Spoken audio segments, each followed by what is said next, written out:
Hi guys, welcome back to my channel. I am Samantha and I am the Luxe wife. I am so excited to have you guys today because today we are talking about episode 2 of Wife Talks. And I'm so excited because today we're talking about dating with intention. So this is for all my girlies in their 20s, even 30s, who are looking to secure marriage in their future and have a family. This one is for you.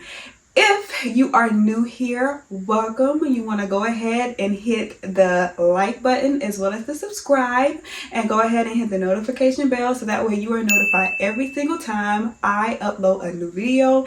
And for those of you who are not new here, welcome back. So let's jump straight into it. And as always, I have my phone so that way we can stay on topic, of course, and we don't deviate. So I know growing up, we always heard date with intention, date with intention, date with intention. And I know it sounds so cliche, but being honest, we have to date with intention. We have to date with a purpose in mind. Now I know in today's time, it's incredibly difficult, but a little background: when my husband and I met, we instantly kind of like hit it off. We instantly, when I mean instantly, within the first week, 2 weeks, we shared our career goals, our life goals, our family goals with one another.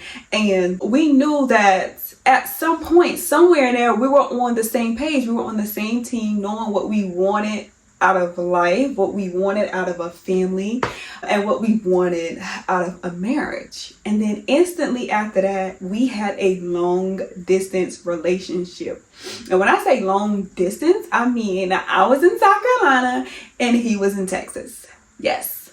And that went on for 2 years. So the first year we were just dating in a relationship. But by the end of the first year, we were married. We knew that he knew he wanted to marry me. Like he said, the moment he met me, he was like, oh, that's my wife. That's my wife. Okay, that's my wife. And I love that about him. He knew. Because he knew that, he knew everything that he was going to do thereafter was him proving and showing to me that he was my husband and that he was going to be that man in my life that's going to lead us into something even greater. And here we are 13 years later, and we are just incredibly blessed.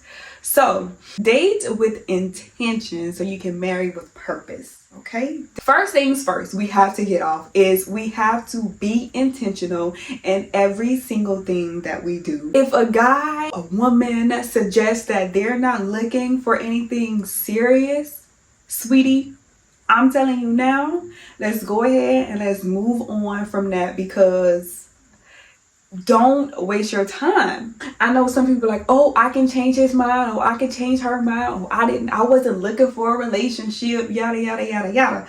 However, if I meet you and I say, you tell me you're not looking for anything serious, okay, cool. Unless we're both on the same page that we're not looking for anything serious, and that's a conversation for another day.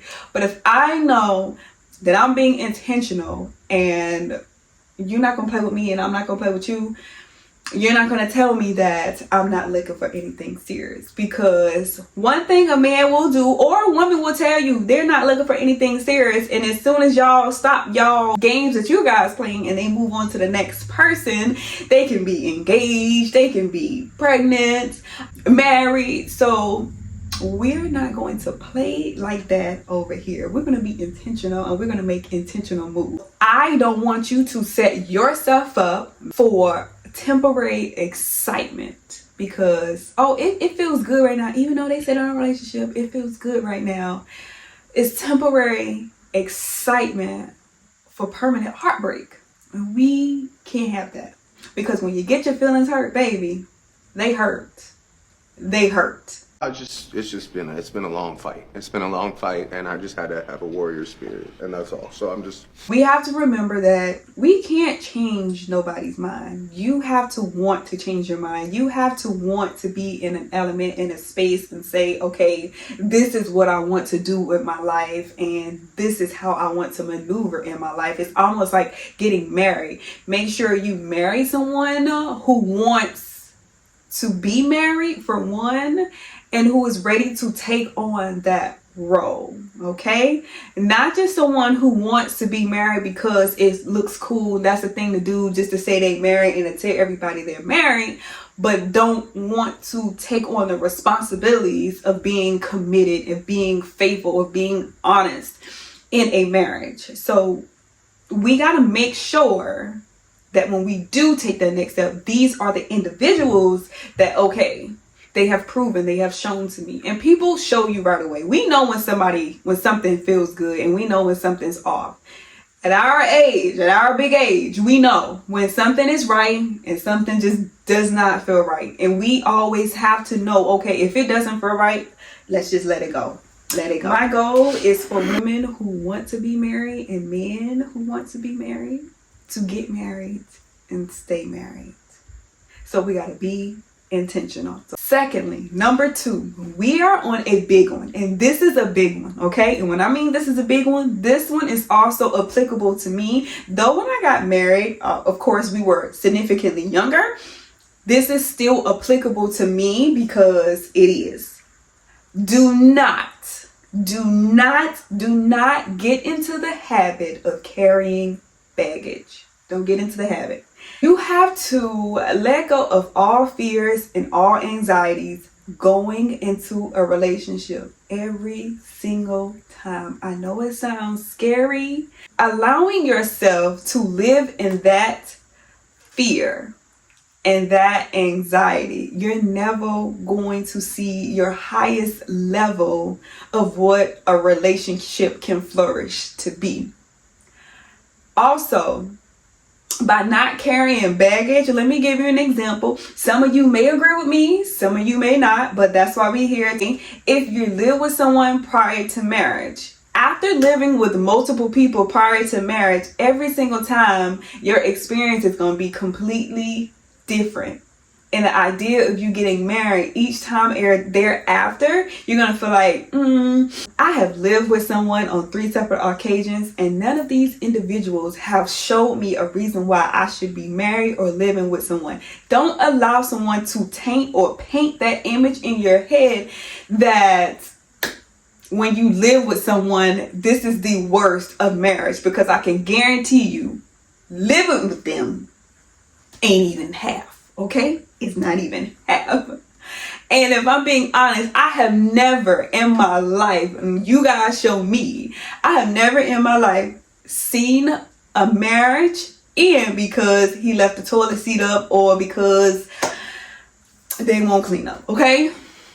Marriage ends for bigger reasons, Understand, the more baggage you carry, the more baggage you have to unload. And always, I'm going to say this once, but take it down if you need to.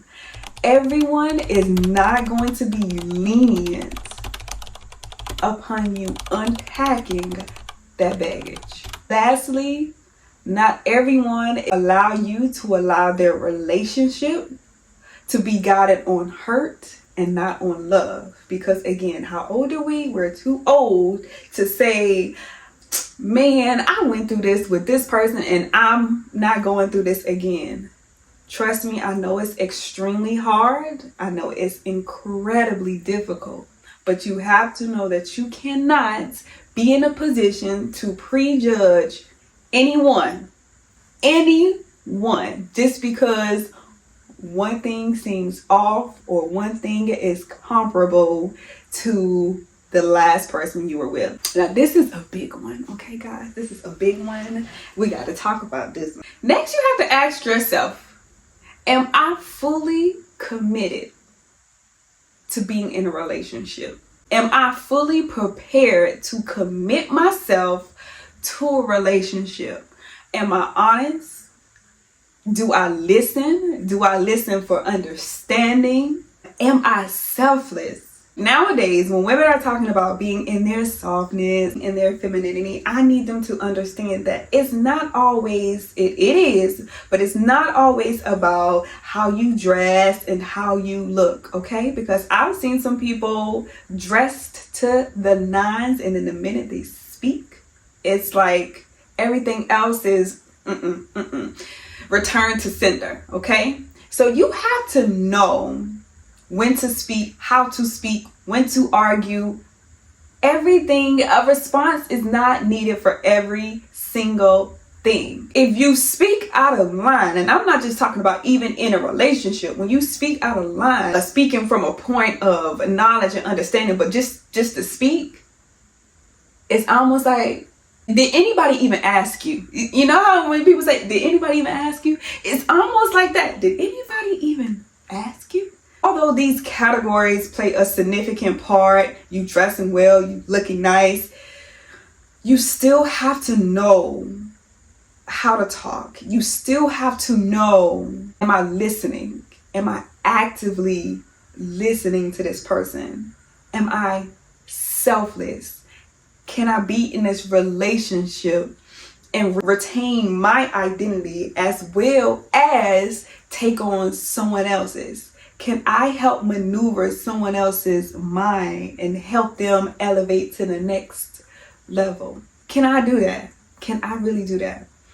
And it also goes into a topic that's like the blackball topic in, I'll just say our community, is being submissive. Yes. I don't understand what the negative connotation it is behind it, but I want you guys to understand that when you're in a marriage, you do understand that you have to submit to one another, right? There's a level of submitting a man has to do, and there's a level of submitting a woman has to do. You have to submit to each other. So making the statement, especially how the statement is made and portrayed on social media, is just completely wrong. And a lot of people, once again, they have like this negative connotation about it, about, oh, I'm not submitting to no man, yada, yada, yada, yada. Most women who submit has the most power, okay? That's not even talking about control or anything like that, because you have to understand, as a man, again, if we're being his, what's the term they like to use? Being his piece, we're being his piece, we have the ability to alter and help grow, help their mind, help them to become more influential in what they're doing in their day-to-day life. Women know their power. Men also know their power, but they also know the power of a woman. And if I'm being honest, go to your grandparents' house, or your parents' house, and those of you parents who are married, try and cross the lady of the house and see what happens. Try and cross it. Or try and get the male figure in that household to do something they ain't supposed to do. I can guarantee you they're going to say, oh no, your mama not going for that, or no, such and such not going for that, because they know and they understand. So I need you guys to understand and know that in a relationship, there's a level of submitting that both parties have to do. When you understand that, we're going to all be in a better place, okay? So with submitting, I don't want you guys to go along and say, okay, Samantha said that you supposed to submit too. Listen. The goal is to be able to effectively communicate to someone on your level, and to be able to have a relationship with someone that you both can say, okay, hey, here's our problem. Here's where we fix it. This is how we fix it. And so now that we're nearing the end, let's talk expectations. You have to drop all expectations at the door. Expectations will get you set up for failure, okay? The hard thing is that we have friends, we meet friends, and we meet friends who are married. Their marriage stage might be at 5 years. You have another marriage stage that might be at 10 years. You have a marriage stage that might be at 2 years. And each one of them are going to say different things about their husband, their spouse, their significant other, you know? And as a first time, we hope it's your first and last time, but if it's not, life happens. But as a newbie, a newlywed being married, the hardest thing sometimes is to listen to what your friends' spouses of 10 plus years do. And I know that's hard. And I'm going to give you an example because I know my husband and I have been married 10 plus years. I have friends who recently got married within the last, let's just say 5 years, because 5 years is newlywed status to me. Okay, 5 years. Get past 7 years and we can have some real conversations. But who got recently married in the last 5 years. And the things that my husband does now, he weren't doing in the first 5 years of our marriage. And not to say in a bad way, but he wasn't doing in the first 5 years of our marriage. So me explaining or maybe talking my friends through some of the things they go through in their marriage, I'm saying, okay, it'll pass because this is what happens, or this is how they are. Just give them some time. Being upset with them for every little thing, or something that they physically and mentally changed in their mind yet. You just have to give them some time. And it's so hard because sometimes people can see my relationship and see my marriage and see us at our big years of being married and think that we're just in this perfect and sweet spot, that we don't have a little bit of discrepancies or we don't have problems. When being honest, 9 times out of 10, we had the same issues. We had the same problems, but we had to learn to work through them, talk through them, effectively communicate through them, so that way we understand one another. So the expectation of thinking your husband of 2 years or 3 years is going to do the same thing as your friend husband of 10 plus years is completely asinine. Like, drop that expectation and let that expectation go.